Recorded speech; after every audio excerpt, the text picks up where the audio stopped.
So mga tol, magandang balita po para sa ating mga Pinoy boxing fans sapagkat panalo po ang pambato natin sa welterweight division na si Rodel Wenceslao na panalunan po niya ang WBF International Welterweight title nang talunin po niya ang Thai fighter na si Acharia sa pamamagitan ng technical knockout sa round 4 sa laban nila kagabi mga tol na ginanap sa Kawayan Masbate. Sa nangyari po kasi sa laban mga tol, biglang napaluhod ang Thai fighter sa round 4 nang bumato ito ng 1-2 combination. Yun pala mga tol, sumakit pala ang paan niya pero hindi naman siya binilangan ng referee. Tumayo ang Thai fighter mga tol at halatang may iniinda ito sa paa at tinitiis niya lang. Makalipas ang ilang segundo, lumuhod ulit siya ng kusa at dahil hindi na po siya nakatayo mga tol, itinigil na ng referee yung laban. So noong tumayo ang Thai fighter mga tol, isang paa lang po ang nagamit niya. So na-injured po itong Thai fighter mga tol sa kalagitnaan ng laban. Kaya idineklarang panalo po dyan ang Pinoy. Si Rodel Wenceslao na po ngayon ang bagong WBF International Welterweight Champion.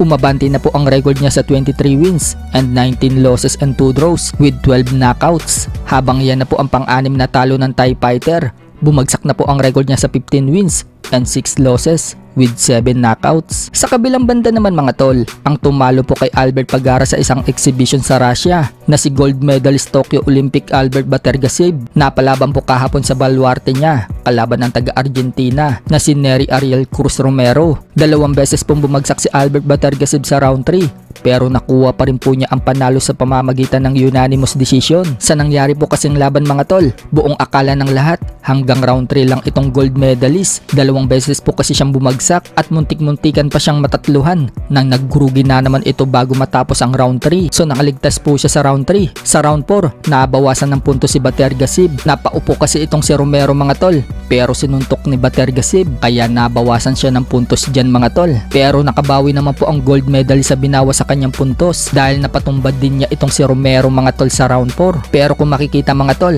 parang medyo natulak po yung batok dyan ni Romero kaya ito bumagsak. Sa mga sumunod na round mga tol, bumawi itong si Batergasib. Dinaan niya sa sipag ng suntok katulad ng ginawa niya noong kay Albert Pagara. Kaya nakuha niya ang kalamangan ng puntos at nanalo via unanimous. Dahil po sa panalo ni Albert Batergasib, nasungkit po niya ang interim WBA Super Featherweight title at IBA belt. At dahil interim champion na po siya mga tol, malapit na siyang mapalaban sa world title. Nananatili pa rin po siyang walang talo. Umabante na ang record niya sa 12-0 with 8 knockouts. Habang nakalasap naman po ng kauna-unahang talo si Romero, bumagsak na po ang record niya sa 18 wins and 1 loss with 10 knockouts. Sa iba pang balita mga tol, nagsalita na po ang makakalaban ni Naoya Inoue sa May 4 sa Amerika na si top 2 contender sa WBA Super Bantamweight Division na si Ramon Cardenas. Wika po ni Cardenas mga tol, mula umano nang kumalat ang rumor na siya ang makakalaban ni Inoue. Alam daw niyang mangyayari daw ang laban nila ni Inoue. Napakaswerte daw niya mga tol